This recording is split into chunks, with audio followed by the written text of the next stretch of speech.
All right, welcome Denise to Therapy Unfiltered. We're so excited to have you on today. Hi, thanks. I'm thrilled to be here. I've heard a lot about Yes. you from Mom. Yes, it was so fun meeting you. And Thank you.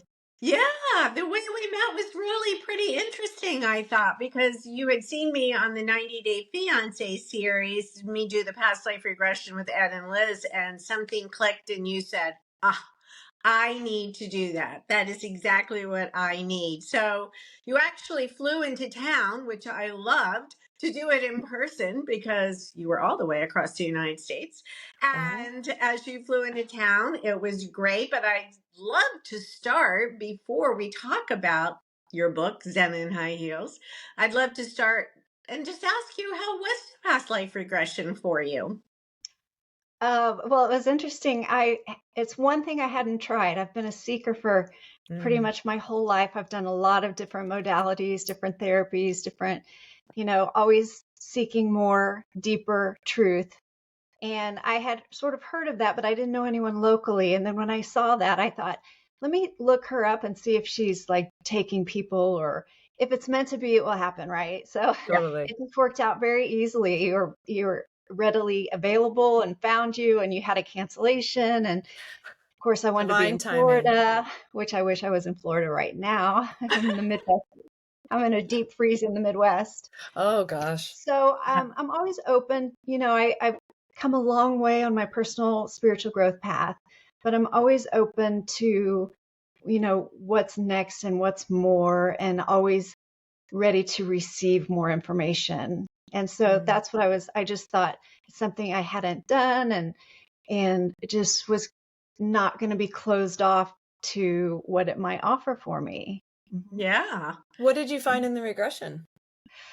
Um, Gosh, let's see. It's been a little bit. I Um, I know sometimes it's hard to remember it all because you're so immersed in it, but if you could pull out some of the main highlights that you recall, we'd love to know. um, well, one of the main things, Petey, you might recall, was just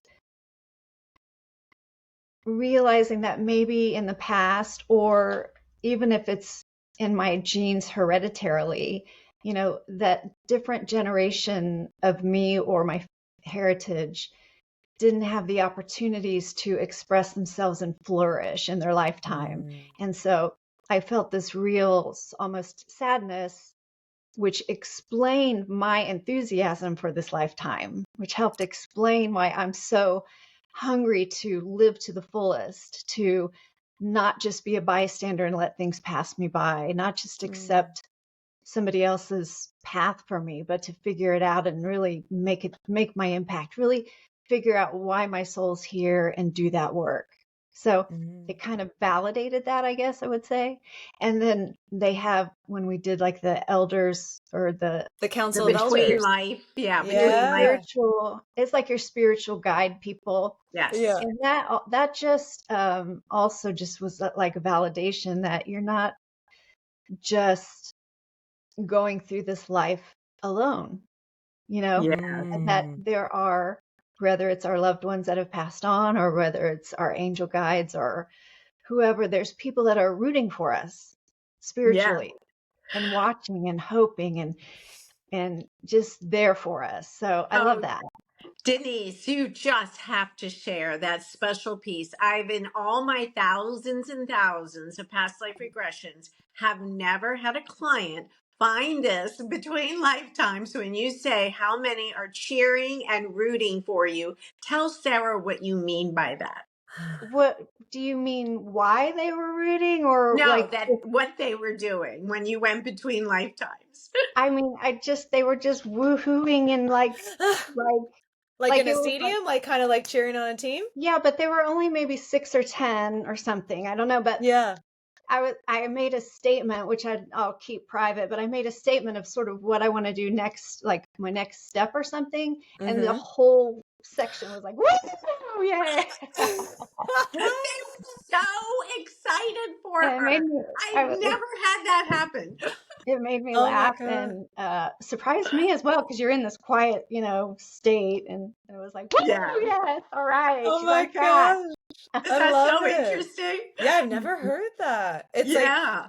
the way you share it feels like this deep knowing that we are connected and that we're not For alone, sure. and like Thank this you. whole spirit team and earth council and spirit council, like there's a lot of people around rooting for you Yeah. and celebrating you.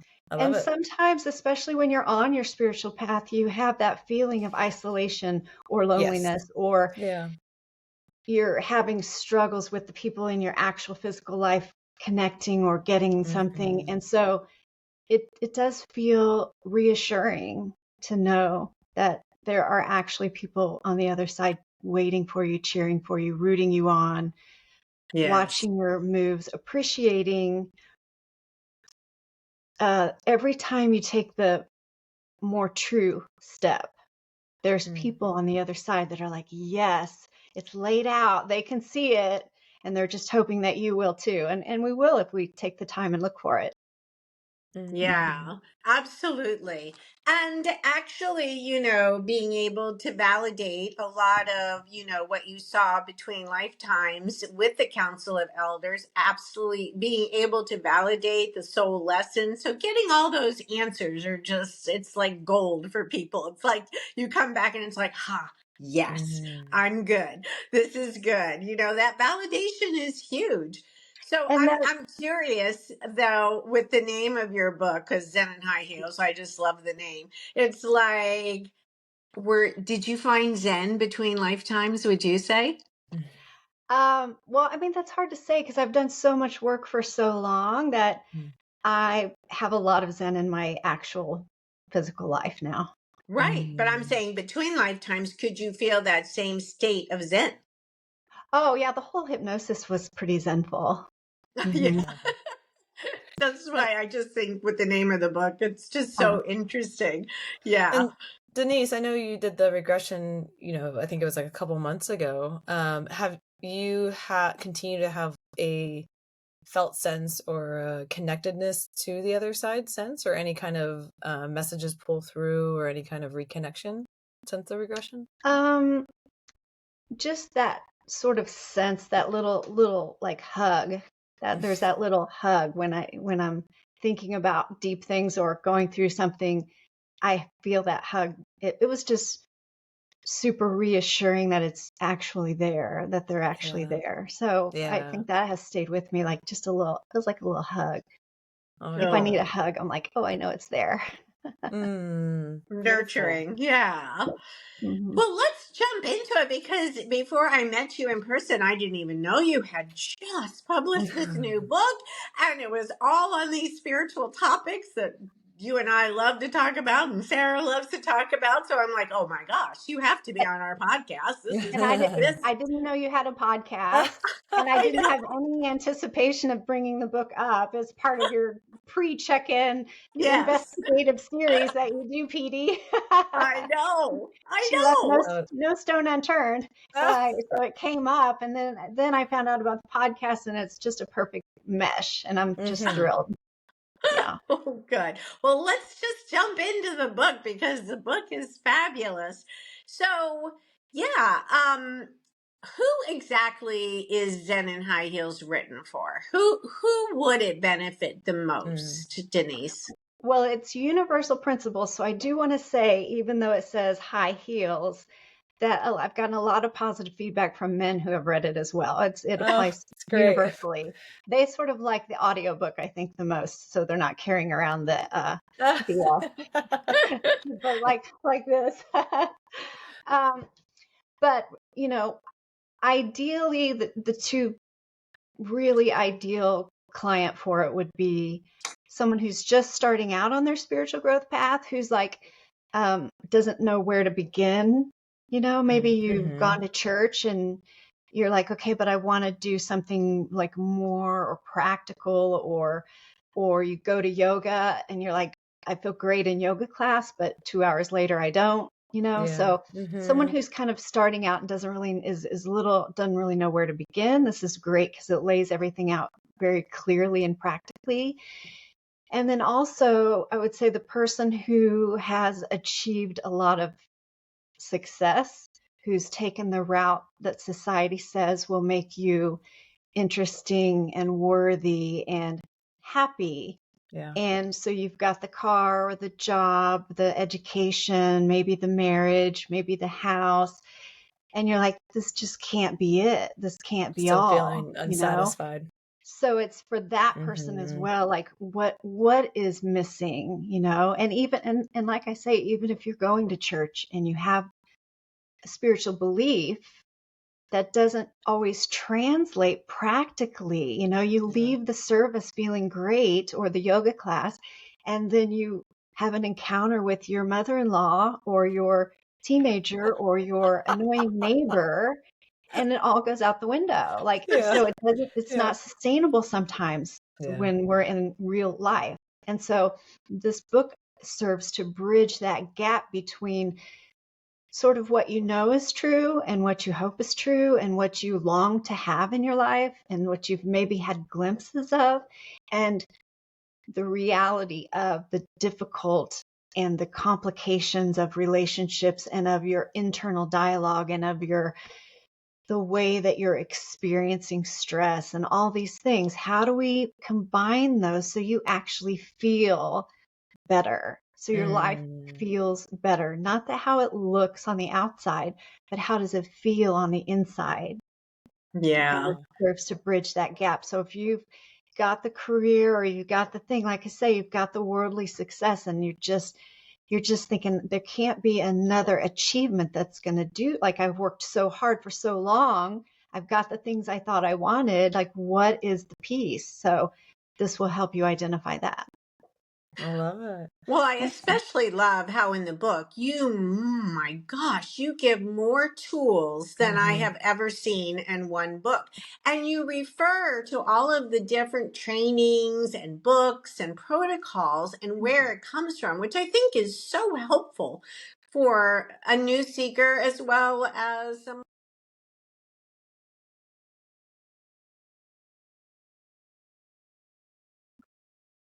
Of those tools are perfect for somebody seeking, and then you give the backdrop to how that can occur. So that was perfect, I thought, all of the tools and resources. Well, Thank yeah, you. and I've had, go ahead. oh, I was just gonna say, I find that even though I've been like you, a seeker on the path for a while, it's always helpful for me to go back to foundational learnings and tools, because then I'm in a space to hear it and read it differently. So although it's just on the path, I think it can be really beneficial for those even already on the path. They feel like they have like transcended that, because it's still so good to go back to the foundation. Yes. Yeah. And what I say at the very end, I'm not sure how far you got through it, but at the very end, you know, I acknowledge someone who's just hearing some of this for the first time, Yeah. and the person who is very far on their path. Sometimes there's just a piece of the puzzle that, because you're practicing yoga heavy or Eckhart Tolle heavy, presence heavy, or you sort of have a path, that there's some spaces that you haven't quite solidified or got those pieces to work. You kind of avoid maybe even those pieces or those relationships or those.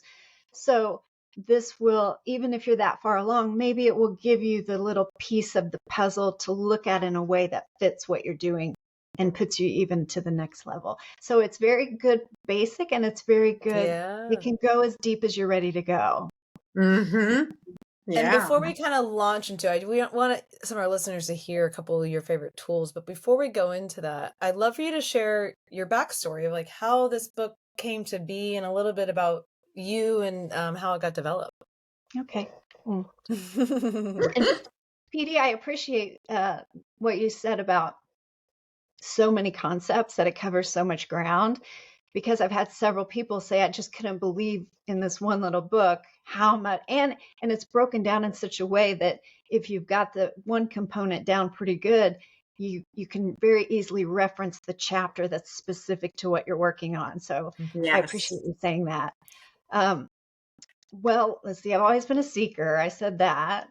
And then I did the things. I got the master's degree. I got the house. I got the car. I got the husband. I did all that. And like I say, and I went to church. I was a good person. I am a good person. But but I was like, I was just seeking like truth. Like, what's the truth? Like, why do I know all the love in my heart for people? Mm. And then these relationships are difficult. Or why am I so disappointed about these things in life that I can't control? Or so there were just things that still really bothered me on like a deep level. So I was always seeking that. And I'm just trying to think all the way back to where this started because the Yeah. title came to me probably 16 years ago. Oh, Oh, wow. And so interesting. I've always known it's in me. I wrote a book for teenage girls before this a long time ago. I was working with teenage girls and empowerment and Mm. life principles. And then I kind of got into some adult seminars and things, but I always knew there's a book for that in me. And the title Zen and High Heels came to me very long ago, and I just kept it a secret. And I just didn't tell anyone. I just kept dreaming about it, thinking about it. I would keep notes. I had a file system, I knew it was going to happen someday. I just didn't know when. And then, Mm. life gets in the way. And so it got put off for 4 years here. I didn't even look at it, or 4 months there. I didn't even look at my stuff. Mm-hmm. But I always came back to it. It was this nagging sense of something important that I needed to do in my lifetime. Like it felt like a calling, and I didn't know how it was going to, structure itself. If you've written before, it's very creative process of Mm-hmm. you put in this and then you allow space and meditation and love in your heart and see where it leads you. And then you do your part of the work and then you allow again. So it's been many years, once I sat down and really said, let's get this published and let's do it. It probably took 2 years of really intensely, what is it? What are in my file, what are the concepts that are laid out? Like, oh, we definitely need to cover this, this, and Mm-hmm. this. And then as I started writing, it evolved into, okay, if you don't know this, then we should add this part and explain it this way. And that's one of my biggest things that I think is different about this spiritual growth book is that I feel like it's very, very practical. I feel like Yeah. I feel like you can understand it. It's super deep concepts on a level, but when I read the Deepak Chopra and the Eckhart Tolle, I mean, you have to read one page 20 times, and it's yummy and it's delicious and it's true and it feels great. But man, is it complicated. Yeah. And then sometimes when you finally, when I was dedicated to that work and I would try to finally get the pieces and practice them in my life, and then I would be like, okay, that wasn't as difficult as, why did they make it feel so Right. deep and difficult? Like, let's say it this way. And still the same truth, and it Yeah. works. And it's something I could wrap my head around easier. Yeah, and that's what I loved about the book too, is how easy it is to digest. So the fact that you're saying it that way, it's Oh, good. very digestible. And also the way that you phrase where it came from and how many years ago, right? That's actually the definition of manifesting, right? So you had the idea, you felt it, you lived it, you slept on it, and you manifested it. From the very beginning. So you are an expert manifester as well, Well, just like what you write about in the book. we'll see. We'll see where everything goes. But I appreciate that. Yeah. I lost my thought. Oh, so that's what I think makes this book a little bit different. Is it is the concepts, the Eckhart Tolle, the Deepak Chopra, just those are the two that keep coming to my mind. Mm-hmm. Um, but in a way that is more relatable today with this person or that person, problems that we actually really have, Yeah. not just be present and then go, okay, I'm going to try to be present. Like, Right. what does that mean? I don't know what that means. How do I be present? I don't know. Well, I think you allude to it. It's like, yeah, everybody goes sit on top of the mountain and goes in, but it's really, that's not what we're talking about. We're talking about the everyday Zen. And just for Mhm. our listeners, how do you define Zen? You define it in the book, which I think is beautiful, but what is it that you're saying specifically when you refer to Zen? It's that feeling that everything's going to be okay, that everything is okay. And so no matter what's going on around, that you just have a feeling and a knowing. I have Zen because I know it's going to be okay. And also it is that connection between your mind and your heart and your soul. Your heart and your soul are kind of the same to me.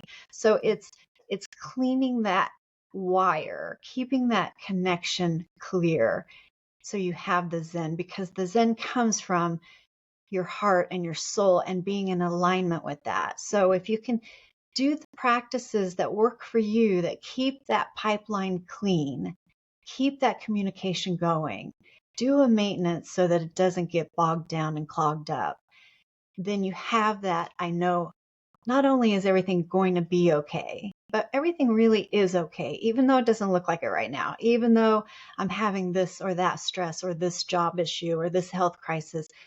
I know it's going to be okay. It is okay that, there's a bigger path and plan. And so when you can hook into that, you get the Zen. And Sounds like you're talking all about choice. That's what it sounds like, right? it's choice, and it's Trusting. Trusting. eliminating that worry or anxiety, because Mm-hmm. and it's coming from like a pure and deep place. Hmm. Yeah, that deep knowing and deep trust within yourself. And that allows you to find that happiness, that not, I love how you talk about, like, it's not just the things, right, that you can obtain, it's what's inside. And that Yeah. clearing that channel then you can access that, true and pure happiness that I think is just what everybody is actually seeking. It's so what everybody's actually seeking. And, there's such a trend right now of, with YouTube and all the information available, of here's the way to make six figures, here's the six Yeah. steps, here's the Yes. way to get the six Yes. pack abs. I have And seen so that. people Yes. are actually starting to like follow that and sort of get, oh, that sounds good. And they get on that train and they may even get the six pack abs or the six figure income or have the money in the bank. And then they're like, why don't I feel satisfied and fulfilled? Because it wasn't really your plan. It wasn't your life plan. You can make six figures, you can get the six pack abs, but the intention behind it needs to involve your soul, needs to involve the reason that you came here. There's people's lives that you came to touch that you're not going to do by jumping on the bandwagon of X, Y, and Z's real estate mogul flipping houses. If that's not what you were called to do, that's not going to bring you fulfillment. Yeah, if it's not authentic to you. Right. Mm-hmm. So it's And a you're matter of combining those. It's not a matter of, oh, well, I can't get the six figure income or the six pack abs. It's a matter of doing the deep work as well and healing the wounding and things that are going to keep you from enjoying the six pack abs and the six figure income. Oh. Yeah, Mhm. so true. So I love the question you posed in the book, one of them, because you posed many, many excellent questions. But it's, can you move towards enlightenment from where you are right now? Because I think the premise is that if you have flaws or you're not as evolved with others, that it's hard to find this spiritual growth. Because we know that in this lifetime, if you actually did find a perfect person, they would have ascended, right? So there's nobody that's perfect here. We're all flawed, and that's what makes us human. So when you say, can you move towards enlightenment from exactly where you are now? Say more about that for people, for our listeners, because I think that's so interesting. Well, it's one of like one of the main takeaways I hope from my work that people get is growth is available right where you are, no matter where you are. If you're the cigarette smoking, in debt, 3-time divorce, wherever you are, there's room, there's growth is waiting for you in the next moment. So Mm. it's not a judgment of, oh, well, I never smoked and I've never been divorced and I can hold the asana for 3 hours a day. And so I'm here. It's really real life souls that have either made some mistakes or had some rough times or had bad things put upon them that feel, well, how can I get, that enlightenment or that growth or that peace? You can't even really imagine the peace if you've never had a day of peace. Hmm. So what I'm trying to say and like get across is wherever you are, the next moment, there's a chance for that growth in the right direction.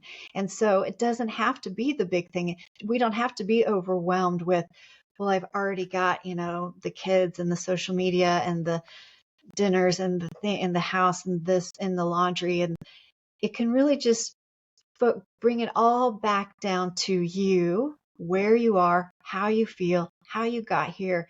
Take the quiet time every single day to find out what's really going on in your heart, and then start to slowly acknowledge what you need, learn how to fill those needs, and grow forward. And it's progressive and it's compounding, it's compounding, pounding. When people do those pinatas at the kids' party, the 5-year-old little girl that hits it for the 30th time was not so strong that she broke the pinata. It was all the kids Mm. pounding. It's the compounded pounding. And then the prize comes. And that's how it is in our lives. And I'm really passionate about this message of, it's the small things. And if you keep doing the small things, and if you go to bed 15 minutes earlier, if you don't hit the snooze, if you don't have the third glass of wine on the work night, if, just even the smallest incremental changes are going to keep building on each other. And eventually you'll feel more the way you want to feel. You'll be able to make the choices that you want to make. You do the healing work, and eventually it really does happen. It's it's an amazing thing. And I don't want people to be like, well, I'm here and Deepak It's all the Chopra way is over here. here. It's so unreal. It feels so unrealistic. Well, and you're But breaking down the barrier from people thinking they need to go on this big spiritual experience, go to India, have this big reboot, have this big awakening, aha. And it's not in that. It's about the integration afterwards. So what you're offering is the sustainable healing for everybody in those everyday moments, which is so powerful. Yeah. that is so powerful. And that's where you get that inner peace. And then, I talk about getting to the place where you could go to bed at night, even if you haven't quite achieved the goal or got the thing, with the peace, because you've made decisions that are in alignment with your soul, and you've tried your hardest, and then you have a sense of fulfillment and peace and calm, and everything's going to be okay, and everything is okay. So you feel amazing, even though you haven't quite maybe attain the actual goal yet. It's a beautiful way to live. It's a beautiful place to be. And if you don't mind me interjecting this, as women, Mm. if we can feel this way and feel empowered and not looking outside of ourselves so much for validation, and then pass that on to our children, Yes. and if we could be more present with our children, because we're not so obsessed with the outside way everything looks, it's going to make the world a better place. And it starts with you. It's perfect. Yes. Interject all day. Well, Yeah. it just starts with you, and it starts in It's real true. life. It's true. It's not about, like you said, the mountain and the Mm-hmm. spiritual retreat and Although the, I did that. I did go to the mountain. I did go to India. I did the thing. But it was everything after that made it sink in. Yeah, Mm. that's when you integrated it all when you Yeah. came back. I Yeah. did. Yeah. Denise, you were talking about how for people to start to quiet their mind in the mornings, right? To start to listen. And meditation is a big practice, and it's something that it seems to be even the idea of that seems like a big concept for people to step into. I have a monkey mind. I can't do it. There's always thoughts. What would be some tangible tips for people to begin that process? I have a whole chapter on this. Yes, Yeah. you do. But I mean, it's really the word meditation that's kind of intimidating or Yes. overwhelming or makes you feel like a Zen failure because you don't like it and you've Yeah. tried Yeah. it and it's just And annoying. I've failed. I've quote unquote failed at it. And it can feel annoying if it's not like a natural, if you haven't integrated it very much.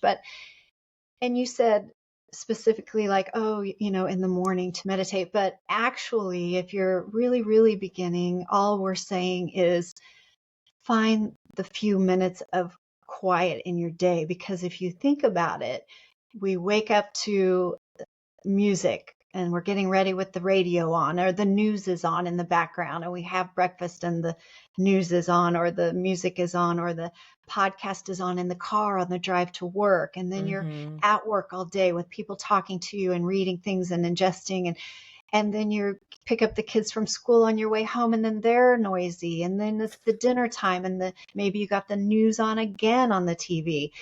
And then you got to watch your must-see TV, Netflix, whatever, before you go to sleep. So we can very easily go 24 hours with no quiet time Yeah.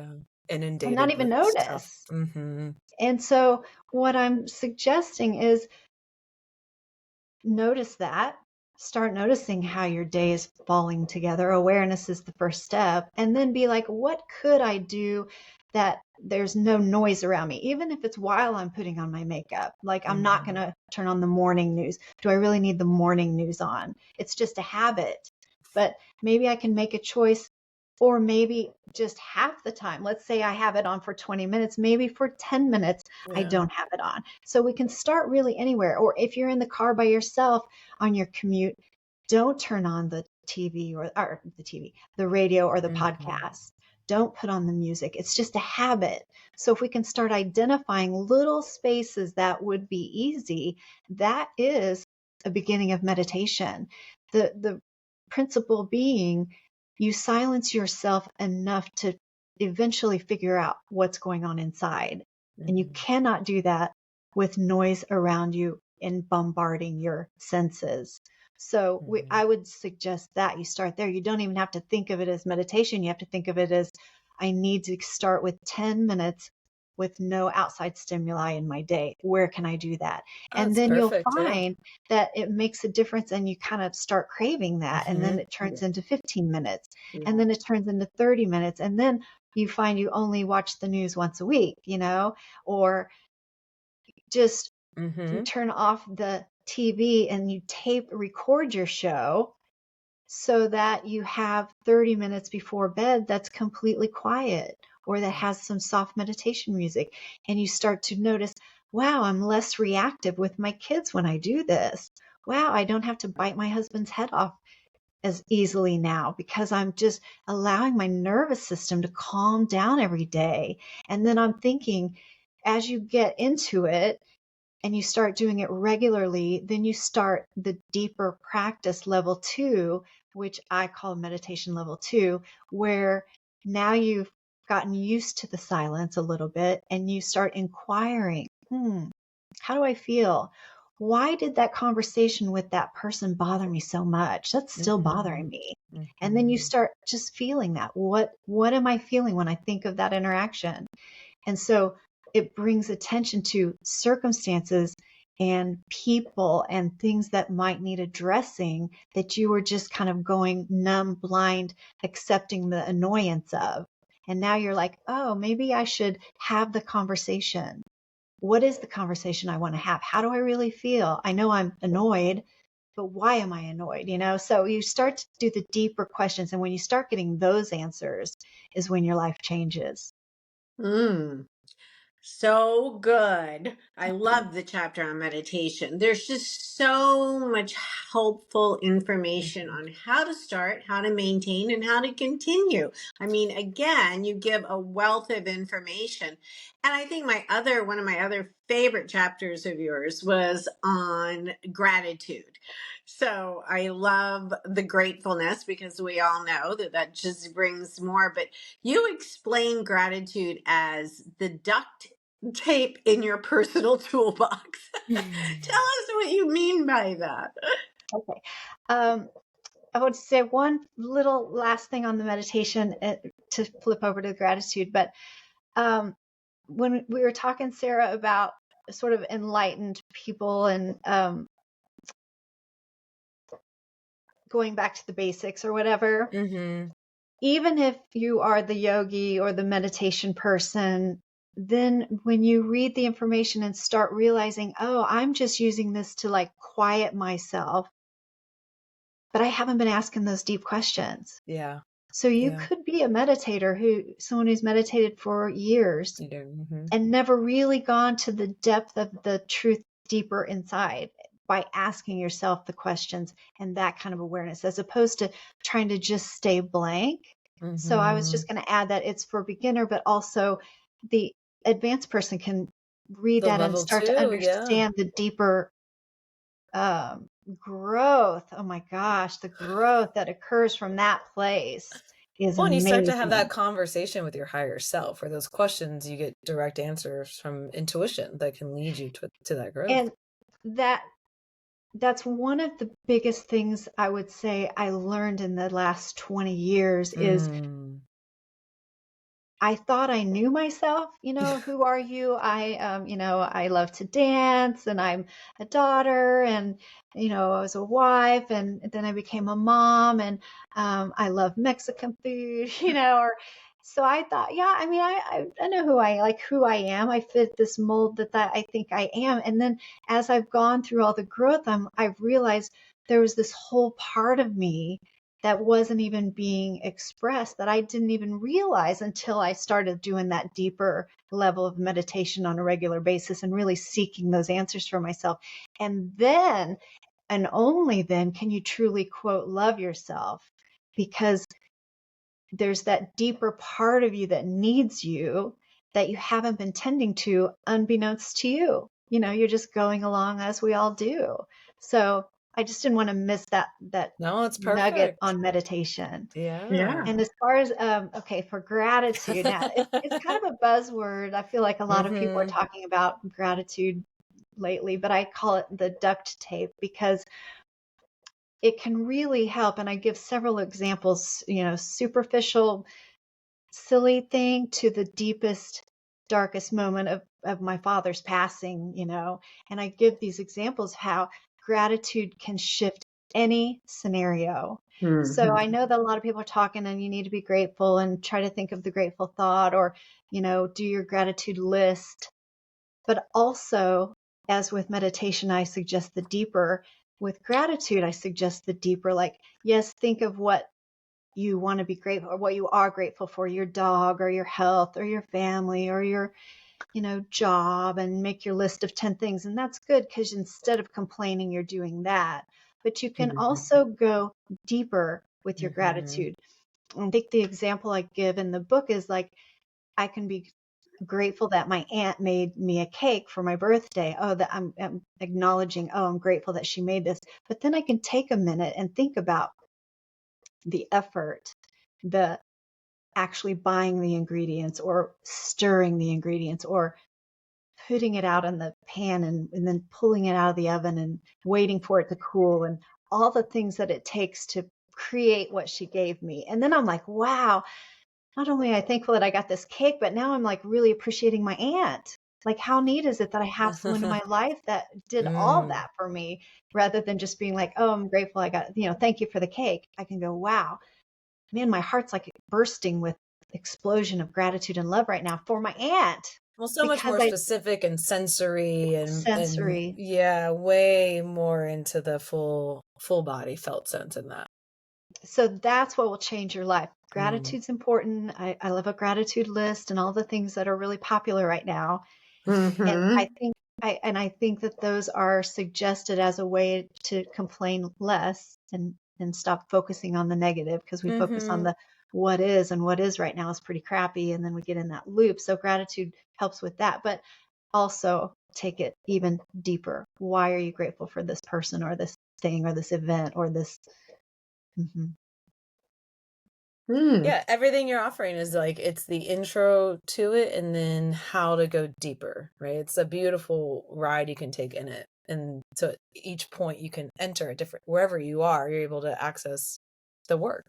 Wherever you are. Yeah. Yep, that's the best part. Yeah. Yeah. Because you kind of wrap it all up, with saying you encourage people to be more fluid in all areas of their life, because that is what's going to get us to our Zen. Can you say more about what you mean by that, to be more fluid in so many areas? Well, the fluidity of that's a whole chapter, I believe. And Yeah. it's really talking about people tend to get on a bandwagon for their personal or spiritual growth. And it could be, I'm really involved in this, I'm just going to say like a Lutheran church, or, I'm involved. This is my path to my spiritual growth and my spiritual edification. And then they look to that as their source for the answers in their life. And then, or it could be the, okay, I can't keep using Eckhart and Deepak. I was trying to think of another one. I know there's Gabor more. Mate, Brene Gary Zukav. Brown. Okay, how Okay. about Yeah. Gary Zukav? Okay, so some people are in the Gary Zukav wagon, and that they follow all of his teachings and they follow on social media and they're like, here's the principle that he's teaching, and I got to figure this out and make it work and get the Zen in my life. You know what I mean? So what I'm suggesting with fluidity is maybe what Eckhart teaches of be present is the answer. And maybe being present will give you the peace that you long for. But there might be a situation in your life where you can't find presence, where you're just like with this person or with this like ongoing health thing or whatever the thing is. You just you feel that you're out of presence and you're like, okay, I want to be in presence, and you read more of his stuff and you're like, and you just, so you struggle there. So what I'm suggesting is be willing to look at it from a different spiritual growth perspective, a different teacher, look at it from the gratitude way. Okay, instead of just trying to be present, I'm going to use this gratitude tool and I'm going to say, okay, here, how can I find gratitude in this very negative health scenario or with this negative relationship? And then you work on that and try to figure out how to apply that. And it's not giving up what you were doing. It's a tool. So then when you get that maybe figured out and feel better about it, maybe then you can get the presence and it'll build on each other like that. So fluidity to me means not attaching to one spiritual way to your ultimate truth. Not saying that they aren't true. I mean, the Lutheran Church example, I don't know if just that is true, and that, but we're human and we're flawed and we're confusing and we deal with complicated people and we live in a complicated world. So sometimes those teachings, there's an area of your life that you cannot quite jam that in to fix that. So let's be willing to look at other spiritual teachers' ways and try to apply different dynamics. And then you can go back. So once you get, oh, now I'm not feeling so negative about it because I added the gratitude layer. Now I'm going to go back and apply that and try to be present. Oh, wow, now it's working. Do you see? As opposed to keep hitting our head against a wall, let's just be open to, there's just some basic concepts like with relationships of personal responsibility, of non-attachment. You can't just attach to one, even though this is true. It might not help you have a solution to all your woes. Yeah, it's about everybody and everything being our teacher in some capacity. I mean, I think that's exactly, and that's what we And speak being to all the open time. to that. Yes, and being open Yes. to that. We get sometimes, Yeah. especially if you get a real leap of growth in a certain retreat or a certain past life regression, or especially if you experience a real leap, then you're like, oh, this is the solution, this is the answer, this changed my life, this is the thing. And what I'm trying to say is Yes, and It's there's part probably of it. there's It's part probably of other it. things that are going to help you as you continue to move forward in ways Well, Exactly. it's that kind of like modality permission to use wouldn't. all the tools in the toolbox depending on what is presenting for you. And Yeah. it doesn't discount any of them No. by saying Yeah. I'm going to try this other thing as well. Yeah. So this was a perfect book for literally everyone.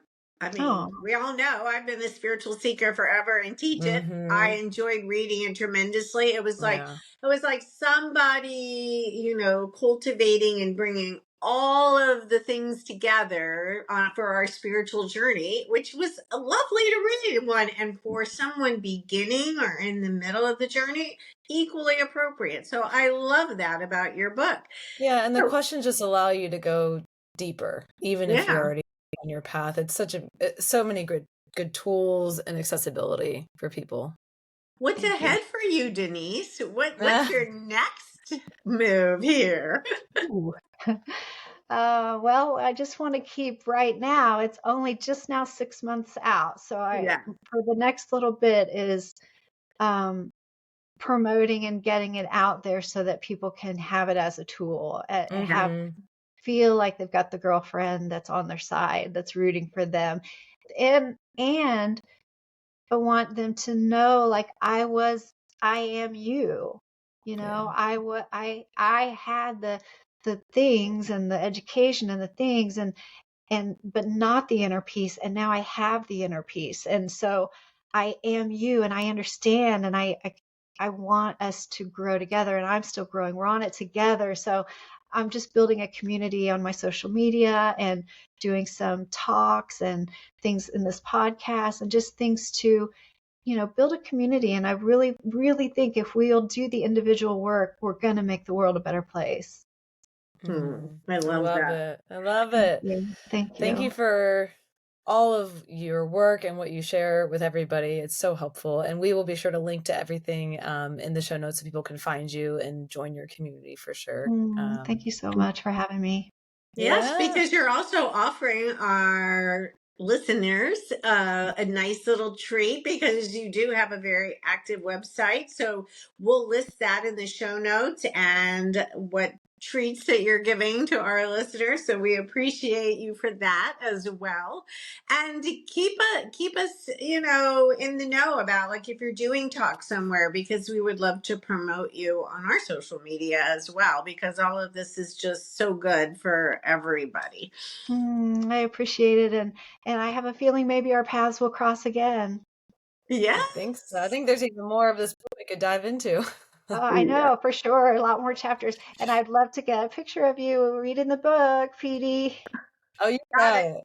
It's like usually when we're at the office, so one of us, I forgot mine last time because I was reading it at home, and yes, I got it here. and now we have it. So we will get some pictures of Sarah and I for sure. But Well, thank you so much. I appreciate your work of the therapy unfiltered in terms of let's just make growth available to everybody and let's explore Yes, different avenues. I love that. We're on the same trajectory. yes. Totally. Oh Th- man. Thank you so much, Denise. Okay, Thank thank you. you. We'll talk soon.